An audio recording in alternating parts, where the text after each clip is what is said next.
that you are coming to the end of your time. Our next speaker is Christopher Hitchens. He's arguing against the motion.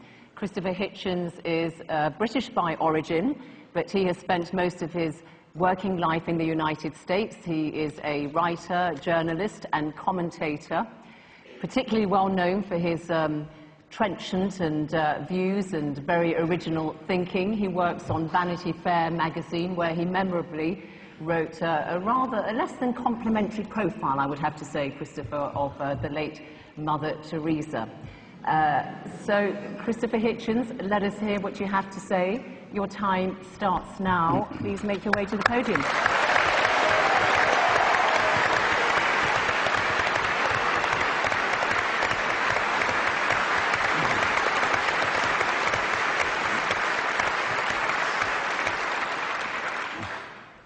Well, Your Grace, ladies and gentlemen, brothers and sisters, and Zainab, who did something that I almost never have had experienced before, paid a compliment to my shirt before we came on tonight, which I was able to return by pointing to hers, which you're feasting your eyes on now, and saying, I once saw Norman St. John Stevas, now Lord Stevas of Fawley, wearing a shirt just like that on the television.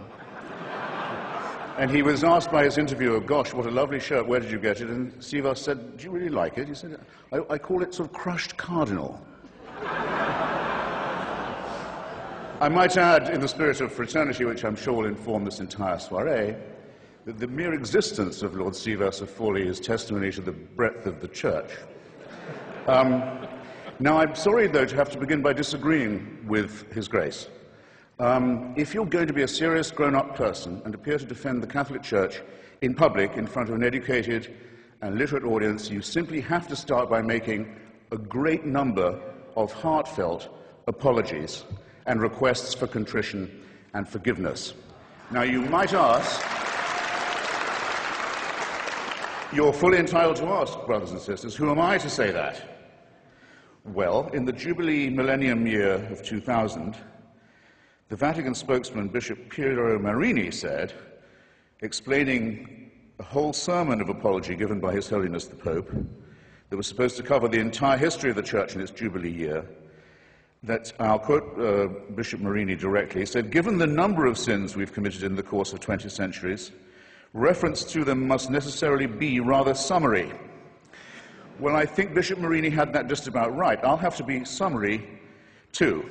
But I think he said just about the least of it. His Holiness on that occasion, it was March the 12th, 2000, if you wish to look it up, begged forgiveness for, among some other things, the Crusades, the Inquisition, the persecution of the Jewish people, injustice towards women, that's half the human race right there, and the forced conversion of indigenous peoples, especially in South America. And that followed a whole series of preceding apologies, or apologies, I would say, of a kind, made by the late Pope John Paul, who, it troubles me not at all to say, was a very impressive and serious human being. It followed no less than 94, count them, public recognitions on his part of appalling crime and error and cruelty and stupidity and offences to the free intelligence, ranging from, I shall be summary, like Bishop Marini, the African slave trade, apologized for in 1995, the admission that Galileo was right about the relationship between the sun and the earth and other orbs, which came in 1992, one might add. No, I won't say, it's too easy to say better late than never. Here, I said it. To violence and torture, legalized torture. Torture was legalized and institutionalized by the Roman pontiff during the Counter-Reformation. That came in 1995.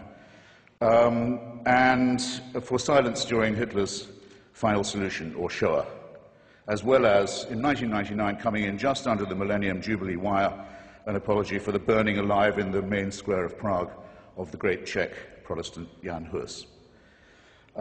Since that big fiesta of forgiveness that began in, or culminated, I might say, in 2000, fiesta of forgiveness, fiesta of asking for it, the papacy has also asked to be forgiven for the sack of Constantinople and the massacre of Byzantine Christianity in April 1204, as part of the Fourth Crusade, The anathema on all Eastern Orthodox Christians as unbelievers, heretics, and people dwelling outside the health of the Church was lifted only in 1964. I call your attention to that. He also expressed sorrow about the murder and forced conversion of Serbian Orthodox Christians in the Balkans during the Second World War. And it doesn't end there. There are smaller but significant, equally significant, avowals of a very bad conscience. These have included regret for the rape and the torture of orphans and other children in church-run schools in almost every country on earth, from Ireland to Australia. And I'm pleased to see that due reconsideration is now being given, and may in fact have been given, to the hellish, I choose the word carefully, doctrine of limbo, St. Augustine's cruel and stupid disposal problem, solution to a non-existent problem, that is to say, the destination of the souls of unbaptized children. Up until now, Catholic parents have been taught that's where their unbaptized children went, a form of torture that's sometimes worse than the physical. Now it seems that this piece of Augustinian sadism is undergoing reconsideration as well. But remember, this is from a church that, on the whole, cannot err. We still await a more direct admission. For example, I give some suggestions of my own while we're at it. I would like them to take back the Concordat made with Adolf Hitler, the first treaty he ever signed, giving the Church a monopoly over education in Germany in exchange for the dissolution of the Catholic Centre Party to give the Nazi Party a clear run. I'd have apologized for the Lateran Pact with Mussolini, myself, also the first treaty ever signed by that fascist dictator. I would also think I'd want to reconsider the fact that Father Tiso, head of the Nazi puppet state in Slovakia, was a priest in holy orders, that the Croatian fascist puppet state, the Ustaša state of Ante Pavelic, was also operating under full clerical protection and disguise, as was the regime of General Franco and the dictator Antonio Salazar. And I really think I would beg forgiveness for this. I don't think the German church should have asked Hitler's birthday to be celebrated from the pulpit every year until he died. These are very serious matters, and they're not to be laughed off by references to the occasional work of Catholic charities. But I draw your attention not just to the apologies, ladies and gentlemen, but to the evasive and euphemistic form that they take. Joseph Ratzinger, the current Pope, considered by some, by Catholics, to be the Vicar of Christ on earth, says of the Indians who were massacred in the course of conversion in Brazil, after the apology had been made to them, he said, nonetheless, it must be remembered that before we came to convert them, they were silently awaiting the arrival of the church. I don't think that's a very genuine kind of apology to you. In his comment, one of the few he's made on the institutionalization of rape and torture and maltreatment of children in Catholic institutions, he has said, it's a very severe crisis which involves us, he said, in the following: in the need for applying to these victims the most loving pastoral care. Well, I'm sorry. They've already had that. And to say that this is the responsibility laid upon you by the horrific admission that you've already had to make is not accepting responsibility in any adult sense. When I say child abuse was institutional, how dare I say so? How can I prove it? How can I prove such a thing? Well, I'll ask His Grace, and I'll ask Anne Widdecombe. Where is Cardinal Bernard Law now? Where is he? Where is the Cardinal Archbishop of Boston, whose resignation was indignantly demanded, finally, by 50 members of the Church and by the whole laity of Massachusetts, who also demanded his prosecution for the promotion and protection and covering up and apology for and defense of people whose crimes against children are too revolting to specify. And he's not in the jurisdiction of Massachusetts now, as perhaps you know. He's the Supreme Vicar of the Church of Santa Maria Maggiore in Rome, personally appointed by the Pope to that as well as many other important sinecures. And in 2005, this man, a fugitive from justice and from complicity in the filthiest crime that it's possible for a human being to imagine, was one of those voting in conclave to decide who the next Vicar of Christ on earth will be.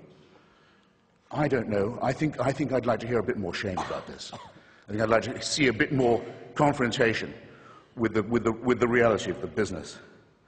Now, this is a serious question, as I've said, and Whittaker very often, rightly, in my opinion, attacks the climate of moral relativism and of anything goes that can very well be the handmaiden of postmodernist, hedonistic culture. I very often am glad that she points these things out. But the rape and torture of children is not something to be relativized. It's not something to be excused as a few bad priests.